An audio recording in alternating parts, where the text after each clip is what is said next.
अस्सलाम एवरीवन। आज हम डिजिटल इलेक्ट्रॉनिक सेकंड का फर्स्ट लेक्चर स्टार्ट कर रहे हैं, जिसमें हम कुछ डिस्कस करेंगे स्पेसिफिक आईसी लॉजिक फैमिलीज के बारे में जो स्विचिंग ऑन या ऑफ का फंक्शन परफॉर्म कर रही थी। बेसिकली हमारे पास गेट्स तो पहले से मौजूद थे, like AND gate, OR gate, NOT, NAND AND NOR gate, जो स्पेसिफिक फंक्शन परफॉर्म कर रहे थे स्विचिंग ऑन या ऑफ का। लेकिन ऐसी क्या जरूरत पड़ी जिसके लिए हमें गेट्स को छोड़कर स्पेसिफिक आईसी लॉजिक फैमिलीज की तरफ जाना पड़ा? इसकी रीजन कुछ प्रॉपर्टीज थी, यानी specific properties like noise immunity, power dissipation, time delay, fan out या फिगर ऑफ मेरिट।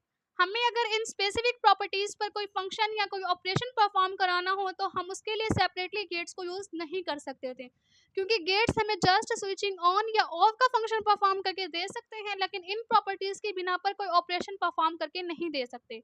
इन्हीं गेट्स को ट्रांजिस्टर, रेजिस्टर्स, कैपेसिटर्स और डायोड्स के साथ अटैच करके कुछ स्पेसिफिक आईसी लॉजिक फैमिलीज बना दी गई, जो स्पेसिफिक फंक्शन या स्पेसिफिक ऑपरेशन को परफॉर्म करती थी। आइए जानते हैं कुछ स्पेसिफिक लॉजिक फैमिलीज के बारे में जो यहाँ पर डिफरेंट टाइप्स की दी गई हैं। नंबर 1 पर है आरटीएल यानी register transistor logic family. Number 2 GTL diode transistor logic family. Number 3 TTL transistor transistor logic family. और ट्रांजिस्टर लॉजिक फैमिली की इम्प्रूव्ड वर्जन है TTL totem pole up logic family and TTL open collector logic family. उसके बाद है ECL emitter couple logic family and then CMOS यानी common metal oxide semiconductor logic family. RTL जो है वो abbreviation है रजिस्टर ट्रांजिस्टर लॉजिक फैमिली का, यानी ऐसी लॉजिक फैमिली जिसमें रजिस्टर को डायरेक्टली अटैच किया जाए किसी ट्रांजिस्टर के साथ, उसे आरटीएल कहा जाता है, यानी register transistor logic family. Start में आरटीएल को बहुत ज़्यादा यूज़ किया जाने लगा, लेकिन कुछ टाइम के बाद इसमें कुछ डिसएडवांटेजेस नोटिस किए गए। इसका fan out figure of merit बहुत ज़्यादा लो था, यानी ये एक्सटर्नल डिवाइसेस को ज़्यादा ऑपरेट नहीं करा सकते थी। इसके अलावा इसका टाइम डिले मैक्सिमम था, यानी टाइम बहुत ज़्यादा ले रही थी, यानी ये बहुत ज़्यादा स्लो डिवाइस थी। इसके अलावा इसमें पावर डेसिपेशन बहुत हाई था, यानी ये एनर्जी का लॉस भी बहुत ज़्यादा कर रही थी। इस वजह से हम आरटीएल लॉजिक फैमिली को यूज़ नहीं कर रहे थे। आरटीएल लॉजिक फैमिली की इम्प्रूव्ड वर्जन है DTL diode transistor logic family. Diode transistor logic family जो है वो कुछ इस, जिसमें डायोड्स को डायरेक्टली अटैच किया गया है ट्रांजिस्टर के साथ। दो डायोड्स जो हैं वो बेसिकली एज अ ट्रांजिस्टर के तौर पर वर्क करते हैं, जिसमें एक डायोड जो है वो अगर फॉरवर्ड बाइस होगा तो दूसरा diode as a reverse bias work करेगा, तो इसको हम एज अ ट्रांजिस्टर कंसीडर कर सकते हैं। ये ट्रांजिस्टर डायरेक्टली अटैच है इन डायोड्स के साथ, इस वजह से इसको डायोड ट्रांजिस्टर लॉजिक फैमिली भी कहा जाता है। डायोड ट्रांजिस्टर लॉजिक फैमिली जो थी वो इम्प्रूव्ड वर्जन तो थी, लेकिन इसने जस्ट इम्प्रूव किया था फैन आउट या फिगर ऑफ मेरिट को। आरटीएल में जो बाकी डिसएडवांटेजेस पाए गए थे उसे डीटीएल इम्प्रूव नहीं कर सकी थी। डीटीएल की इम्प्रूव्ड वर्जन एक और लॉजिक फैमिली आई थी जिसे टीटीएल का नाम दिया गया, यानी ट्रांजिस्टर ट्रांजिस्टर लॉजिक फैमिली। ये इम्प्रूव्ड वर्जन है डीटीएल का। इसमें टाइम डिले मिनिमम था, यानी ये बहुत ज़्यादा फास्टर थी बनिस्बत आरटीएल या डीटीएल के। इसमें प्रोपगेशन डिले फास्टर हो रहा था और ये वर्क करती थी पॉजिटिव वोल्टेज पर। मोस्टली आईसी लॉजिक फैमिलीज जो हैं वो पॉजिटिव पोटेंशियल पे वर्क करती हैं, लेकिन जस्ट ईसीएल ऐसा आईसी लॉजिक फैमिली है जो नेगेटिव पोटेंशियल पे वर्क करता है। उसके बाद हम देखते हैं इसकी सर्किट डायग्राम को। सर्किट डायग्राम में हम देख सकते हैं कि यहाँ पर हमने n नंबर्स ऑफ एमीटर्स जो हैं वो यूज़ किए हैं, जिसे A B C का नाम दिया है। और यहाँ पर एक जंक्शन P है जो एमीटर को कलेक्टर के साथ ज्वाइन कर रहा है। ये इसका बेस टर्मिनल है और ये एमीटर टर्मिनल कलेक्टर टर्मिनल है। ये कलेक्टर टर्मिनल जो है वो सेकंड ट्रांजिस्टर के साथ डायरेक्टली अटैच है उसकी बेस के साथ, और इसका एमीटर टर्मिनल जो है वो थर्ड ट्रांजिस्टर की बेस के साथ डायरेक्टली अटैच है। तो इस तरह सारे ट्रांजिस्टर एक दूसरे के साथ डायरेक्टली अटैच हैं, जिसकी वजह से इसको ट्रांजिस्टर ट्रांजिस्टर लॉजिक फैमिली कहा जाता है। तो आइए जानते हैं कि किस तरह ये सर्किट डायग्राम जो है ट्रांजिस्टर ट्रांजिस्टर लॉजिक फैमिली की हमें ऑपरेशन परफॉर्म करके देती है। हम यहाँ पर देख सकते हैं कि कुछ कंडीशन दी गई है वर्किंग और कंस्ट्रक्शन के लिए कि लो इनपुट जो होंगी टीटीएल की वो 0.2 वोल्ट यहाँ पर कंसीडर की गई है। बेसिकली जो लॉजिक होती है टीटीएल के लिए, लो लॉजिक जो होती है वो 0 से लेकर 0.8 वोल्ट होती है। यहाँ पर हमने 0.2 वोल्ट कंसीडर किया है। जैसे ही जिस जंक्शन पे जब लो वोल्टेज होगा तो एमीटर बेस जंक्शन जो होगा वो फॉरवर्ड बाइस होगा, जब हम इनपुट पर 0.2 वोल्ट प्रोवाइड करेंगे। और वो फॉरवर्ड बाइस होगा, यानी वो किस तरह वर्क कर रहा होगा, वो एज अ शॉर्ट सर्किट के तौर पर वर्क कर रहा होगा। उसके बाद जब एमीटर बेस जंक्शन जो होगा वो फॉरवर्ड बाइस होगा, तो उस वक्त बेस और कलेक्टर जंक्शन जो होगा वो रिवर्स बाइस होगा, यानी एज अ ओपन वायर के तौर पर वर्क करेगा।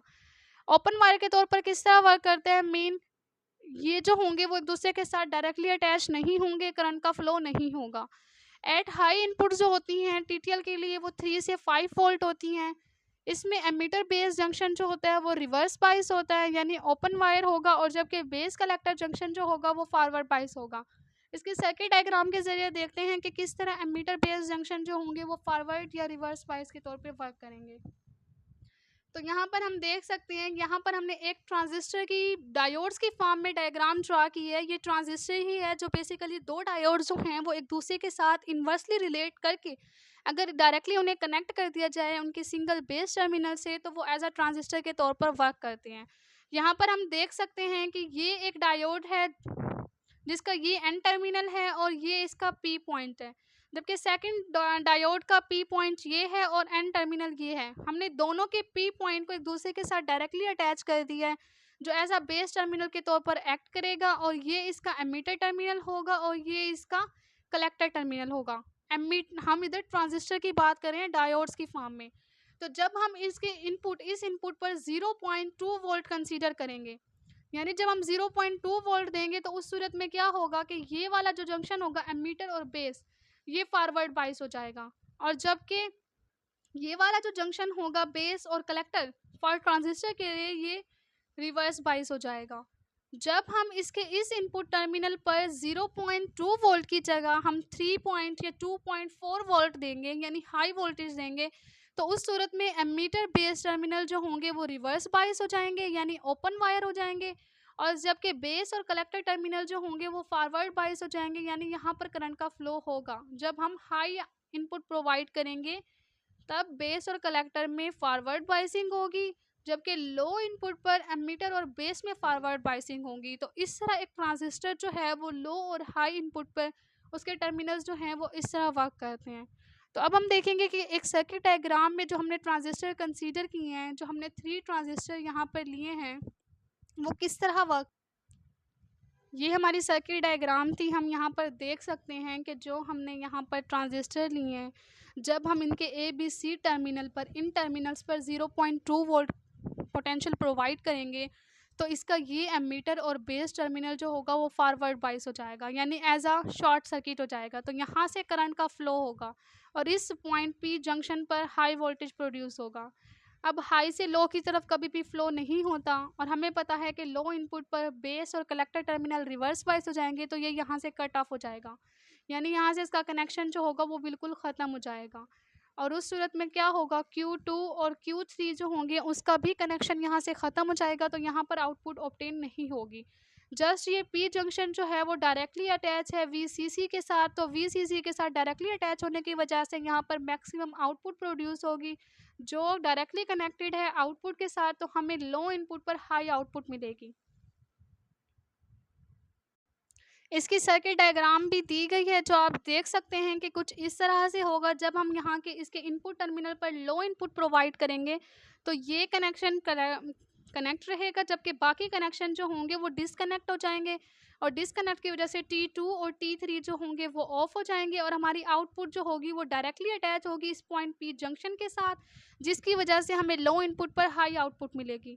अगर हम इनमें से कोई एक जंक्शन भी, अगर हमारे पास 3 टर्मिनल्स दिए गए हैं ए बी सी, अगर हम इनमें से कोई 2 इनपुट को हाई और एक इनपुट को भी लो रखते हैं, या अगर हम 2 इनपुट को लो और एक इनपुट को हाई रखते हैं, तो उस सूरत में भी यहाँ पर एमीटर और बेस में फॉरवर्ड बाइसिंग होगी, क्योंकि कोई एक तो होगा जो कनेक्ट हो रहा होगा, 2 बेशक डिसकनेक्ट हो जाएंगे लेकिन कोई एक कनेक्ट हो रहा होगा, जिसकी वजह से इसके पी पॉइंट पर हाई इनपुट जो होगी प्रोड्यूस होगी, और ये पी जो होगा वो डायरेक्टली अटैच होगा VCC के साथ, जिसकी वजह से हमें हमेशा हाई आउटपुट मिलेगी।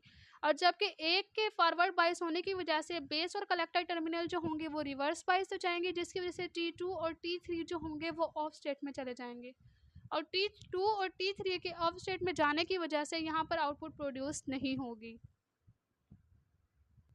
उसके बाद अगर हम इनके टर्मिनल्स पर हाई आउट इनपुट को प्रोवाइड करेंगे, यानी ए बी सी पर अगर हम हाई इनपुट प्रोवाइड करेंगे, तो हमने पहले से ही देख लिया है कि उसके बेस और एमीटर टर्मिनल्स जो होंगे वो ऐसा ओपन वायर हो जाएंगे, यानी डिसकनेक्ट। ये ओपन वायर के तौर पर दिखाया गया है कि ये डिसकनेक्ट हो जाएंगे और जस्ट बेस और कलेक्टर टर्मिनल फॉरवर्ड बायस हो जाएंगे।